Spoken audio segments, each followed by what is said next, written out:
So to get started, with the vehicle safely raised and supported, let's take off the lug nut cover, take off the lug nuts, and then remove the wheel.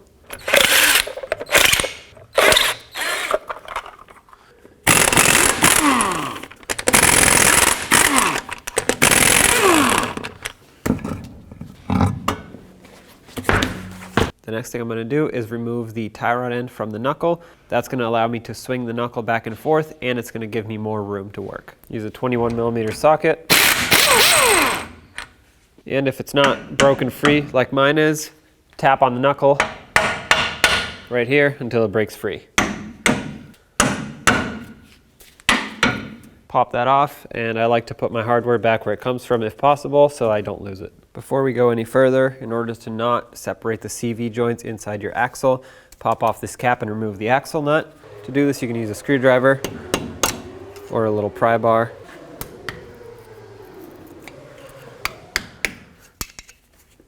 Drive it in here and pry the cap right off, and use your 36mm socket and remove the axle nut.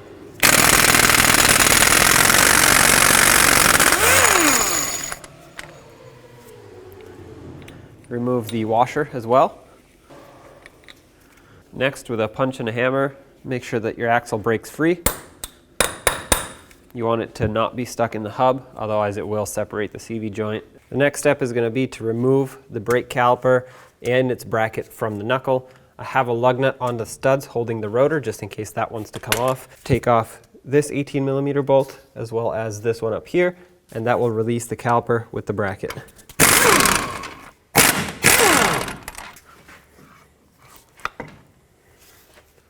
With the caliper out of the way, I'm going to remove my safety lug nut here, and then I'm going to take the rotor right off. If your rotor doesn't want to come off, put a lug nut back on and tap it off with a rubber mallet. Remove the ABS wire from that clip. Next, with an 18mm wrench, remove your upper ball joint nut. Okay, my ball joint is already separating, but if yours doesn't, put the nut back on, use a hammer, and break it free from right here. As you let this separate, push the axle in so it doesn't break. That way you don't separate the CV joints by accident. Make sure your ABS wire is on the proper side. And up here, go ahead and take it out of the frame. You can turn it. On the back side you have a clip. Unplug it. To get the rest of the knuckle off, what you want to do at this point is remove this lower nut here. First, try to remove your cotter pin. Next, I'm going to use a 23mm socket, remove this nut. Once it's off, start it back on just a few threads so that when the knuckle breaks free, it doesn't fall down.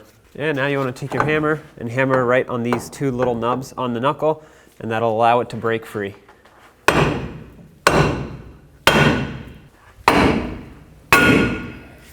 In this clip right here, you'll notice that the wheel bearing is not on. You do not have to remove the wheel bearing for this repair. I have the wheel bearing off for a different video, but you can leave the wheel bearing on there for this repair. Hold up the knuckle, take off the lower nut, slide the knuckle down and out. Before I move any further, I'm going to try to undo these through bolts for the control arm. I'm going to start by removing this nut, 24mm socket. Break this free.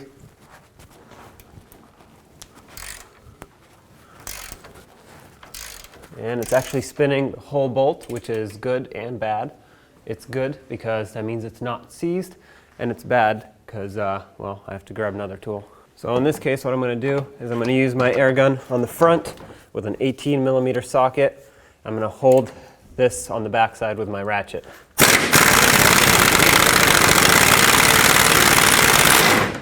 Leave that bolt in right there. Okay, let's do the same thing to the rear.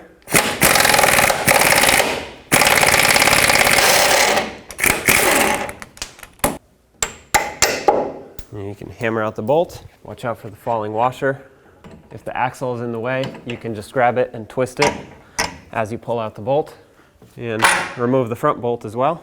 Note that the rear bolt is actually longer than the front bolt, so you want to make sure that you keep them where they belong. Also, both bolts have a washer on the nut side. Don't forget that. The next thing I'm going to do is remove my sway bar link. 14mm nut on the top. This is an aftermarket sway bar link, so yours might be different. And then 15mm on the bottom.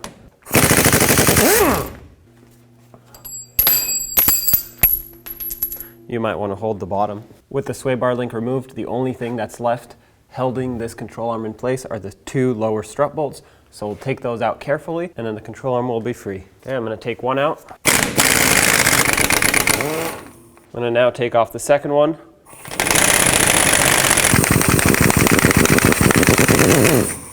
Control arm is now only hanging on by that bolt that just fell.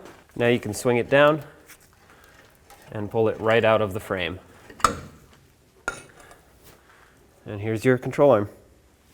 Okay, when the time comes to reinstall your lower control arm, line it up. Don't be afraid to use a hammer if needed.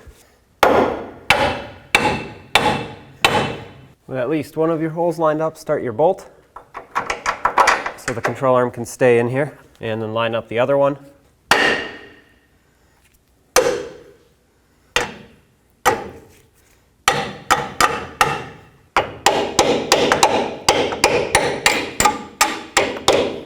Don't forget to put on your washer and then your nuts. I'm going to bottom these out, but I'm not going to tighten them yet. I'm going to tighten them once the weight of the suspension is on these bushings.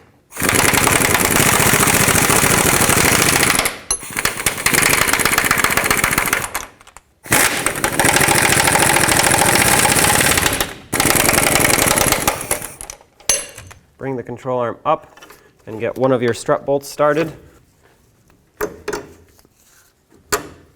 as well as the other one.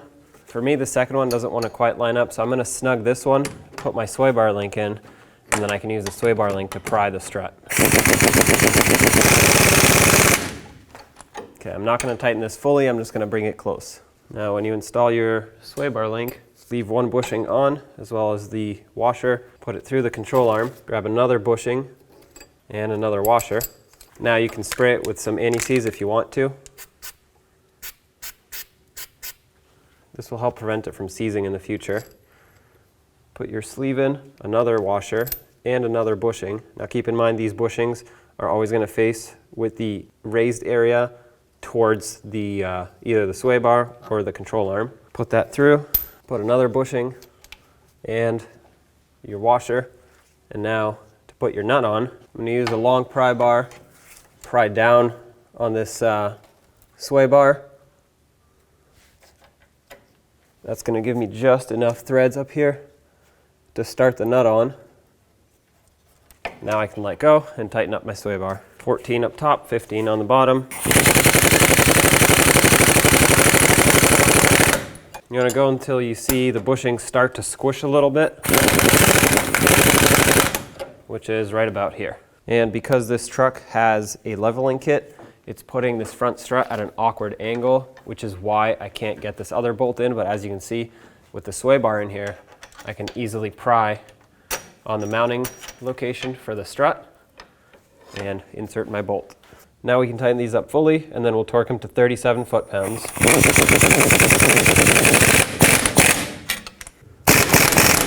Okay, hold the nut, torque these to 37 foot-pounds.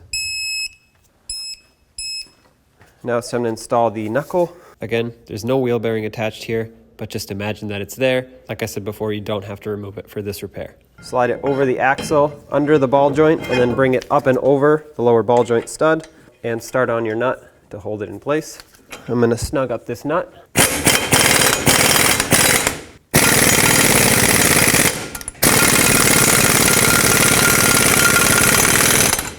And now let's torque this to 81 foot-pounds. I'm going to start on a lug nut, which will hold my rotor in place while I work. With my axle pushed through the hub and a bungee cord supporting it, I'm going to put on the brake caliper.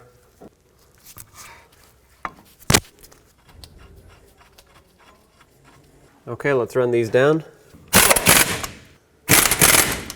Now I'm going to torque these bolts to 130 foot-pounds.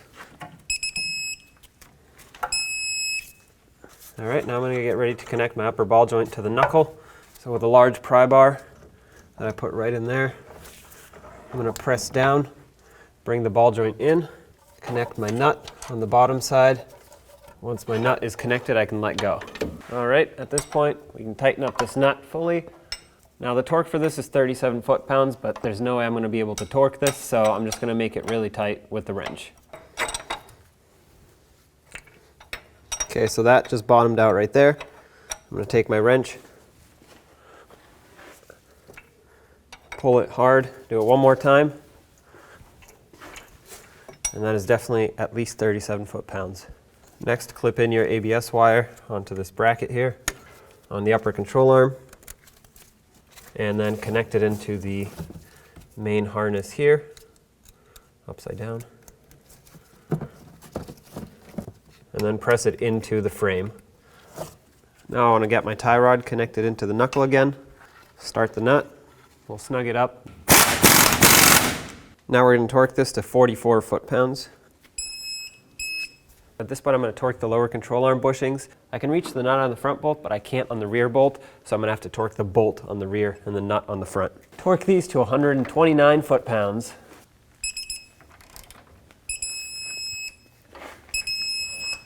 One of the last things to do is to put your axle nut back on, so put your washer and then your nut.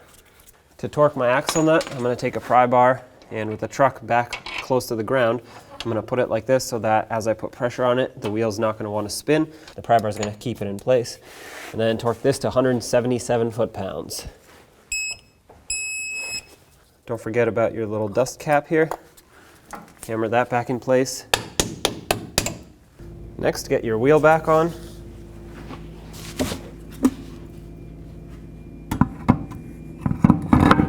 Start on all of your lug nuts, snug them down, and then I'm going to torque them to 140 foot-pounds.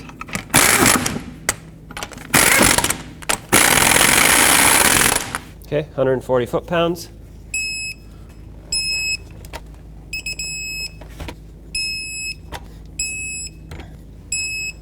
And don't forget your lug nut cover.